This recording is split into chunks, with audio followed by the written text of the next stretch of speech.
Alright everybody, I'm working on getting the cockpit buttoned up. I've got where the fibers are in there and the cockpit's sitting down where it belongs. The two fibers for the lights in the back are in place and they do catch light and work. I don't know if you can see that on camera. If I were to zoom the camera more, you will be able to see it and move the cockpit back a little bit. So it's sitting there. Here's one of the fibers. Put it in light. I can see it lighting up back there. I don't know if you guys can. Here, let's put this. Yeah, you can see it lighting up back there. You can see it coming on and off as I move the fiber through the light. So I haven't overextended the fiber. And the fiber on the bottom is the same way. If I put it in the light, you can see, oh, let's get him where you can see that. If the fiber gets in the light, yeah, you can see the fiber right here. It's lighting that one up. So the fibers are working. They're doing their job. That's in place. Next thing I gotta do is get the LEDs in these arms and the wires run. Once I get the wires run, this part can be glued in. Okay? And once that part's glued in, it's only a matter of minutes before I can glue the top part down.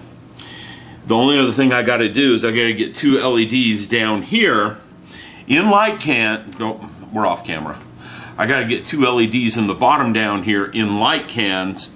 What I mean by light cans is stuff like this, and I may not be able to do that. I may have to, yeah, that's going to barely fit in there. This is the exact same size as a 3mm LED. Let's see if I can find the orange LED. I do not find the orange. Where'd I put it? It's over here. Here's the orange LED. It is the exact same size as that orange LED. That may not, I may not get that back out of there because it's a pretty tight fit. Okay, that's the exact same size as that 3mm orange. And I don't think that's going to fit in there. I think that's going to be too tight. Yeah, way too tight. So I'm going to have to come up with some other way of getting this in there. I'm going to have to sand this LED down because the LED will fit. I got to try it with the bottom. I'm going to clip the bottom off the sprue and do a test fit real quick. If I don't do a 5mm LED, my 3mm orange ones are nowhere near as bright. So I need to do the 5mm if at all possible. I also haven't figured out how I'm going to support this thing yet. And that bugs me a tiny bit. In other words, I don't have the stand worked out completely yet. Unlike the Raider. The Raider is all pretty much done. I got the base figured out, the power supply, everything. Okay? But I don't have the TIE Fighter completely figured. That's good enough for what I'm trying to do. So there is some room in there. I can get that 3mm, that 5mm in there. The stand's going to go through this bottom part right here. It's going to go through there. I'm trying to figure out if I can put a power jack in there. There may not be room for a power jack, which means I may have to take a piece of brass rod, embed it in there, flatten the rod out on the ends by cutting it a little bit and bending it, and then epoxying it to this bottom support. So that may have to go that way. All the wiring is going to be down here. There's not a lot of room in this little thing. That's a bad part. This one's far more challenging than that Raider. Getting all these LEDs wired in. Now the yellow LED, this one is only for this one little tiny fiber right here. Okay?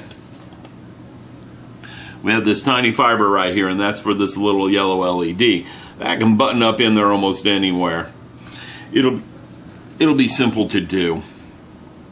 What I could do is epoxy resin them in, and epoxy resin the fibers to the LEDs. I can cut the tops off the LEDs and make them flat, which I probably will do anyhow. And then just epoxy resin the fibers to the LEDs, and then get the black spray paint and spray paint everything black. because I'm going to end up epoxying the two side LEDs in. Let me get the LEDs fit in here so that I can button this thing up. Okay? And I'll be happy when it's buttoned up. I can't tell you guys that, how much happiness will be when this thing is glued together. Okay? I'll be back in a little bit. Let me find the remote. Okay, after playing around, let me set the cockpit aside with the LEDs that go in the wings. I'm going to glue them in. Then I'm going to put the cockpit in. It's too hard to try to position, get the cockpit in, then glue the LEDs down. I'm going to go ahead and glue them in. I'm gluing them in with my 5-minute epoxy, so I won't have to wait too long. I'm not going to put too much epoxy in there. And I'm hoping there's no light leaks. I don't think there will be. I did black paint this, but I know how far the LEDs can go and how they have to be positioned. And it doesn't take a whole lot of epoxy to put them in with. So I'm going to go ahead and do that. Notice I don't have any insulation on these things, on these wires in places. So they're going to get coated they're going to get coated with epoxy because that will act as an insulator, and I don't have to use heat shrink that way. So I'm not going to use a whole bunch of epoxy. In fact, I'm measuring it out as we talk. And again, I buy it in these big bottles simply because I get to use it all up. I mean, I am so happy I bought it in these bottles. With those syringes, I quit. Epoxy was just too big of a mess. With these bottles, I like using this stuff now. It's not even trouble. Because, well, you know, you squirt some out and you mix it. And I get to use the whole bottles. They cost more, but it's well worth it. Alright everyone, I'm not going to videotape epoxying. I'll come back and show you the end result. Okay? So I'll be back in a little bit.